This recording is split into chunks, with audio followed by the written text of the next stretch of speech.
ये कहानी एक छोटे से गांव के मुखिया की है, जो अपनी ईमानदारी और न्यायप्रियता के लिए प्रसिद्ध था। उसकी ईमानदारी ने न केवल गांव वालों का विश्वास जीता, बल्कि उसने अपने पूरे क्षेत्र के लिए एक मिसाल कायम की। ये कहानी हमें सिखाती है कि सच्चाई और ईमानदारी के रास्ते पर चलने वाले व्यक्ति को कितनी ही कठिनाइयां क्यों न आए, अंततः जीत उसकी ही होती है। गंगा किनारे बसे सुंदरपुर गांव के मुखिया रामलाल एक आदर्श व्यक्ति थे। वे बचपन से ही सत्य और धर्म के मार्ग पर चलते थे। गांव में उनकी ईमानदारी के किस्से दूर दूर तक मशहूर थे। उन्होंने हमेशा अपने गांव के लोगों की भलाई के लिए काम किया और कभी भी किसी से अन्याय नहीं किया। रामलाल के नेतृत्व में गांव में शांति और समृद्धि थी। लोग उनके निर्णयों पर भरोसा करते थे क्योंकि वे हमेशा निष्पक्ष और न्यायसंगत होते थे। उन्होंने कभी भी लालच को अपने ऊपर हावी नहीं होने दिया और गरीबों की मदद के लिए हमेशा तत्पर रहते थे। एक दिन एक धनी व्यापारी सेठ हरिप्रसाद रामलाल के पास आया।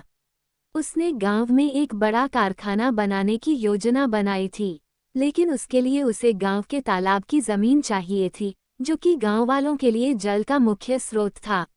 हरिप्रसाद ने रामलाल को भारी रिश्वत देने की पेशकश की और कहा, अगर आप ये जमीन हमें दे दें तो हम आपको 10 लाख रुपए देंगे। इससे आपका जीवन संवर जाएगा और आप जो चाहें कर सकते हैं। रामलाल ने शांतिपूर्वक उत्तर दिया, सेठ जी, ये तालाब हमारे गांव की जीवन रेखा है। ये हमारी खेती और पशुपालन के लिए आवश्यक है। मैं इसे किसी भी कीमत पर नहीं बेच सकता। सेठ ने बहुत प्रयास किया, लेकिन रामलाल अपने निर्णय पर अडिग रहे। सेठ हरिप्रसाद ने हार नहीं मानी। उसने कुछ भ्रष्ट अधिकारियों और गांव के कुछ लालची लोगों को मिलाकर षड्यंत्र रचा। उन्होंने झूठे दस्तावेज बनवाए और दिखाया कि वो जमीन उनकी है। जब रामलाल को इस बात का पता चला, तो उन्होंने तुरंत गांव की पंचायत बुलाई और सबके सामने सच्चाई रखी। उन्होंने कहा, अगर हम आज अपनी जमीन बेच देंगे तो आने वाली पीढ़ियां हमें कभी माफ नहीं करेगी। गांव वालों ने उनका पूरा समर्थन किया और विरोध प्रदर्शन शुरू कर दिया। यह मामला जिला प्रशासन तक पहुंचा।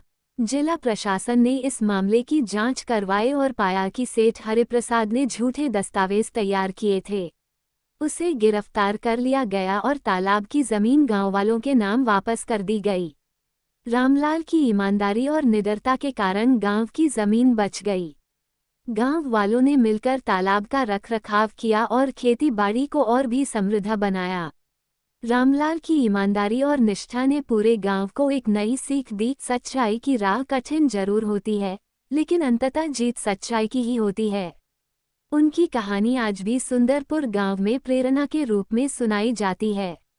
ये कहानी हमें बताती है कि अगर हम अपने सिद्धांतों पर अडिग रहें और लालच से दूर रहें, तो न केवल हमारा जीवन सफल होता है, बल्कि हम समाज के लिए भी एक मिसाल बन सकते हैं।